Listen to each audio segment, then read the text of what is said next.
Perintah Kaisar Naga. Jangan lupa like, komen, dan subscribe RD1 Channel. Bab 3627, Persahabatan Tuan Tanah. Melihat tingkah aneh Jiang Yulian, Dev langsung menjadi waspada. Mengapa ada jiwa lain di tubuhmu? Mungkinkah tubuhmu diambil darimu? Jiang Yulian bertanya dengan kaget. Dia merasakan sisa jiwa api oker di tubuh Dev. Bagaimanapun, Sekte Jiwa Iblis sangat berpengetahuan tentang jiwa dan juga sangat sensitif, jadi wajar jika dapat mendeteksi bahwa Dev masih memiliki jiwa di dalam tubuhnya. Tubuhku tidak diambil, memang ada sisa jiwa di lautan kesadaran. Itu temanku, tubuhnya hancur dan jiwanya lemah, jadi aku tinggalkan dia di lautan kesadaran. Dev menjelaskan. Zeyan sangat tersentuh saat dia mendengar Dev memanggilnya teman. Untuk waktu yang lama, Zeyan telah hidup di lautan kesadaran Dev, dan keduanya akan sering berkomunikasi. Namun, Zeyan tidak pernah berani berharap bisa menjadi teman Dev. Anda harus tahu bahwa selama periode waktu ini, dia telah mengetahui sebagian besar identitas dan rahasia Dev. Dia sendiri hanyalah seorang pembudidaya iblis kecil, bagaimana dia berani naik ke Dev? Sekarang Dev mengatakan ini, Zeyan merasa terharu karena seorang sarjana akan mati demi orang kepercayaannya. Sepertinya temanmu sangat penting bagimu, dan kamu sangat mempercayainya, tapi tidak ada yang berani memasukkan jiwa orang lain ke dalam lautan kesadarannya sendiri. Jika pihak lain memiliki niat jahat, mengendalikan lautan kesadaranmu, dan mengambil tubuhmu, maka kamu akan hancur. Jiang Yulian berkata dengan heran. Dev hanya tersenyum dan tidak menjelaskan. Lautan kesadaran Dev, apalagi sisa jiwa yang terluka seperti Zeyan, bahkan jiwa yang kuat pun, memasuki lautan kesadaran Dev, seperti berada di dalam sangkar. Jika Dev ingin mereka mati, mereka akan mati. Jiwa Huda dan Huer memasuki tubuh Dev dan berusaha merebut tubuh Dev, namun Dev dengan mudah membunuhnya. Adik perempuan, kamu baik-baik saja? Zheng Jian terhuyung dan bertanya pada Jiang Yulian dengan prihatin. Aku baik-baik saja, kakak, apa kabar? Jiang Yulian bertanya. Dia belum mati, dia hanya mengalami beberapa luka dalam. Zheng Jian tersenyum masam, lalu menatap Dev dan berkata, terima kasih rekan Tao yang telah membantu saya berterima kasih. Sama-sama, saya melihat Anda terluka. Jika Anda tidak mendapatkan perawatan tepat waktu, meskipun Anda tidak akan kehilangan nyawa, saya khawatir akan sulit bagi Anda untuk meningkatkan kekuatan Anda di masa depan. Petik 2. Dev memandang Zheng Jian dan berkata. Ketika Zheng Jian mendengar ini, matanya dipenuhi kepanikan. Bagi seorang biksu, tidak bisa meningkatkan wilayahnya akan lebih tidak nyaman daripada mati. Tuan Dafek, apakah Anda seorang apoteker? Jiang Yulian memandang Dev dengan kaget dan bertanya, tahukah Anda, apoteker sangat langka di dunia para dewa dan manusia, di kedalaman gunung iblis mereka, apoteker bahkan lebih langka lagi. Bagaimanapun, tingkat kekuatan apoteker tidak terlalu tinggi, dan dia tidak akan dengan mudah pergi ke kedalaman gunung iblis, terlalu berbahaya di sini. Saya hanya tahu sedikit tentang keterampilan medis. Setelah Dev selesai berbicara, dia mengeluarkan jarum perak dan berkata kepada Zheng Jian, rekan Tao, mohon tahan nafasmu untuk saat ini. Saya akan mengeruk memar di tubuhmu untukmu. Setelah meminum obat mujarab, kamu bisa perlahan sembuh. Terima kasih banyak. Zheng Jian mengangguk dan menahan napas tanpa ragu-ragu. Bagi Dev, Zheng Jian sebenarnya memiliki kepercayaan yang tidak bisa dijelaskan. Dev menerapkan akupuntur pada beberapa titik akupuntur Zheng Jian hanya dalam beberapa menit. Zheng Jian merasakan gelombang panas menjalar ke seluruh tubuhnya. Lalu seteguk darah hitam muncrat. Dev menyingkirkan jarum perak itu, mengeluarkan pil berwarna gelap dan berkata, minumlah pil ini dan kamu akan sembuh dalam beberapa hari. Zheng Jian meminum pil itu dan langsung menelannya.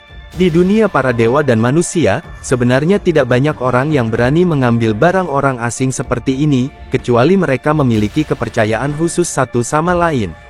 Terlihat bahwa Zheng Jian sangat percaya pada Dev. Setelah menelan pilnya, Zheng Jian merasa jauh lebih baik. Tuan Dafek, terima kasih banyak. Anda tidak hanya menyelamatkan saya, tetapi Anda juga menyembuhkan kakak laki-laki saya. Saya ingin tahu kemana Anda akan pergi. Jika Anda tidak keberatan, saya harap Tuan Dafek bisa datang ke jiwa iblis kami sekte untuk duduk, kami juga bisa melakukan yang terbaik untuk pemilik tanah. Jiang Yulian bertanya pada Dev. Bab 3628, Berita tentang Batu Iblis. Sejujurnya, saya datang ke kedalaman Gunung Iblis hanya untuk menemukan Batu Iblis. Dev berkata sambil tersenyum. Dev melakukannya untuk memilih Batu Iblis Surgawi, dan juga mengunjungi Gua Menelan Iblis. Apakah Tuan Dafek punya teman yang perlu membentuk kembali tubuhnya? Apakah itu yang ada di tubuhmu? Jiang Yulian bertanya. Dev tertegun dan bertanya dengan bingung, apakah Nona Jiang juga tahu bahwa batu ajaib ini digunakan untuk membentuk kembali tubuh? Tentu saja, Sekte Jiwa Iblis kami mengkhususkan diri dalam mempelajari jiwa. Membentuk kembali tubuh fisik jiwa juga merupakan sesuatu yang dipelajari sekte kami. Namun, batu iblis surgawi sangat langka. Hanya biksu di alam Mahayana atau lebih tinggi yang akan menggunakan batu iblis surgawi untuk membangun kembali tubuh fisik mereka setelah tubuh mereka dihancurkan, karena tubuh yang dibangun kembali dengan batu iblis surgawi akan sangat kuat. Jika tubuh yang dibentuk kembali terlalu lemah, tidak peduli seberapa tinggi alamnya, tidak akan ada gunanya.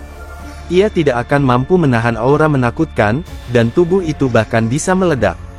Mungkinkah teman Tuan Dafek adalah seorang biksu di alam Mahayana atau lebih tinggi? Ketika Jiang Yulian mengatakan ini, dia menatap Dev dengan mata penuh iri. Lagi pula, bisa berteman dengan para biksu yang berada di alam Mahayana atau bahkan alam yang lebih tinggi adalah sesuatu yang pantas untuk dipamerkan. Ini, Dev ragu-ragu sejenak, lalu tersenyum pahit dan berkata, sebenarnya, aku tidak tahu kekuatan temanku. Dia hanya memberitahuku bahwa dia membutuhkan batu iblis, dan itu bukanlah teman di tubuhku. Kekuatannya teman di tubuhku sangat rendah.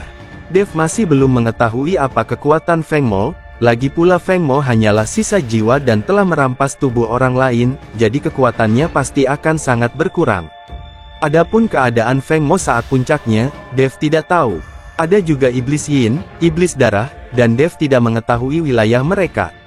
Namun, Dev tahu bahwa orang-orang ini pasti dapat dianggap sebagai makhluk kuat di dunia surga dan manusia, jika tidak, mereka tidak akan bisa ditindas. Mereka mungkin berada di alam Mahayana, atau mereka mungkin telah mencapai alam abadi yang lebih tinggi. Namun satu hal adalah Dev masih ingat apa yang pernah dikatakan oleh Blood Demon, bahwa dengan satu tatapan dari ayahnya, Blood Demon dapat dimusnahkan. Lalu ayahnya akan berada di negara bagian apa? Dev melihat ke langit, dia tidak tahu kapan dia bisa terbang ke surga, mungkin dia bisa melihat ayahnya di surga. Tuan Dafek, batu iblis surgawi adalah benda yang sangat langka. Meskipun kami telah tinggal jauh di dalam gunung iblis surgawi selama bertahun-tahun, kami belum pernah melihat batu iblis surgawi. Namun, mungkin saja tuanku mengetahui beberapa hal, berita tentang batu iblis surgawi. Zheng Jian berkata pada Dev. Niat Zheng Jian sangat jelas, yaitu membiarkan Dev kembali ke sekte jiwa iblis bersama mereka, mungkin dia bisa mendapatkan berita tentang batu iblis. Dev sendiri juga mengetahui bahwa tidak mungkin menemukan batu iblis surgawi dengan berkeliaran di kedalaman gunung iblis surgawi, dia bahkan tidak dapat menemukan gua penelan iblis. Dia harus memiliki seseorang yang dia kenal baik untuk membimbingnya, jadi dia mengangguk dan setuju untuk mengikuti Jiang Yulian dan yang lainnya kembali ke sekte jiwa iblis. Dev mengikuti Jiang Yulian dan Zheng Jian menuju sekte jiwa iblis.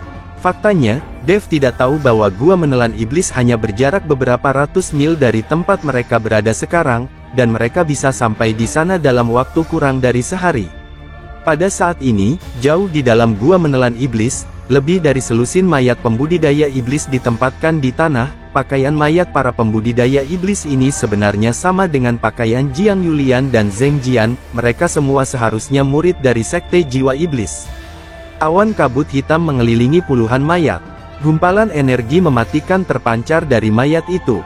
Ningzi duduk di depan mayat-mayat ini dan tiba-tiba membuka mulutnya. Gumpalan kematian terus-menerus tersedot ke dalam tubuh Ningzi. Ning Kaichen dan Qi Peijia mengawasi dari kedua sisi. Ekspresi kedua orang itu berbeda. Bab 3629 Qi Kematian. Mata Qi Peijia dipenuhi amarah dan pengecut. Wajah Ning Kaichen penuh keraguan dan kebingungan. Sejak Qi Peijia membawa Ningzi dan Ning Kaichen ke gua menelan iblis, dia tidak pernah menyangka bahwa kekuatan Ningzi akan meningkat pesat, dan dia akan mampu menguasai teknik budidaya iblis tanpa seorang guru. Ada banyak gambar dan teks tidak jelas di dinding batu di mana-mana di gua menelan iblis, dan Qi Peijia hanya dapat mengidentifikasi 1 atau 2 dari 10 di antaranya. Ningzi datang, tetapi dia memahami lebih dari setengahnya, seolah-olah Ningzi selalu menjadi seorang kultivator iblis. Tapi Ningzi jelas merupakan nenek moyang dari keluarga Ning dan seorang biksu manusia. Qi Peijia tidak bisa mengalahkan Ningzi sekarang, dan sekarang bos di gua menelan iblis menjadi Ningzi. Melihat Ningzi menyedot energi kematian dari mayat-mayat itu, Qi Peijia menjadi marah dan takut. Dia takut Ningzi suatu hari nanti tidak bahagia dan menghisapnya juga. Ning Keichen tidak mengerti bagaimana leluhurnya, yang akhirnya terbangun, menjadi seorang pembudidaya iblis. Sangat mudah untuk mempraktikkan teknik budidaya iblis. Panggilan. Setelah menyerap energi kematian dari mayat-mayat itu, Ningzi menghela nafas panjang. Hahaha, bau yang familiar, perasaan yang menyenangkan. Ningzi tertawa terbahak-bahak. Tubuh lamanya ternyata jauh lebih mudah saat ini. Ningzi awalnya menyerap roh jahat dan menjadi pembudidaya iblis dari manusia. Sekarang dia telah kembali ke sifat aslinya sebagai kultivator iblis. Saya berada di puncak alam kesengsaraan. Jika bukan karena pembatasan kulit yang mengerikan ini, saya seharusnya sudah mencapai alam Mahayana sekarang. Ningzi melihat tubuhnya dengan ekspresi sangat jijik. Meskipun nenek moyang keluarga Ning sangat kuat di masa lalu, mereka telah meninggal selama bertahun-tahun. Tubuh fisik diambil oleh Ningzi, tetapi itu membatasi peningkatan alam. Jika Ningzi dapat merebut tubuh biksu alam kesengsaraan yang masih hidup, kekuatannya akan meningkat pesat. Bahkan seorang beku yang baru saja meninggal di alam kesengsaraan jauh lebih kuat daripada tubuh yang telah mati entah berapa tahun ini. Leluhur, kamu. Ning Keichen memandang Ningzi dengan heran, dengan kebingungan di wajahnya. Dia tidak mengerti bagaimana leluhurnya bisa mengatakan hal seperti itu dan meremehkan tubuhnya. Ningzi menyeringai pada Ning Keichen, lalu berkata dengan dingin, sebenarnya, saya bukan leluhur keluarga Ning. Saya hanya mengambil jenazah leluhur keluarga Ning Anda. Saya awalnya adalah seorang kultivator iblis, tetapi saya terluka parah dan hampir mati. Saya masih menyimpan jejak sisa jiwa saya, yang akhirnya memasuki tubuh leluhur keluarga Ning Anda. Jika sisa jiwaku tidak terlalu lemah pada saat itu, bagaimana aku bisa mengambil alih tubuh lelaki tua busuk yang telah meninggal bertahun-tahun? Sekarang aku akhirnya memiliki kekuatan, aku ingin membentuk kembali tubuhku. Kata-kata Ningzi membuat Ning Keichen tercengang. Dia tidak pernah menyangka bahwa leluhur yang dia ikuti dengan keras sebenarnya adalah seorang pembudidaya iblis.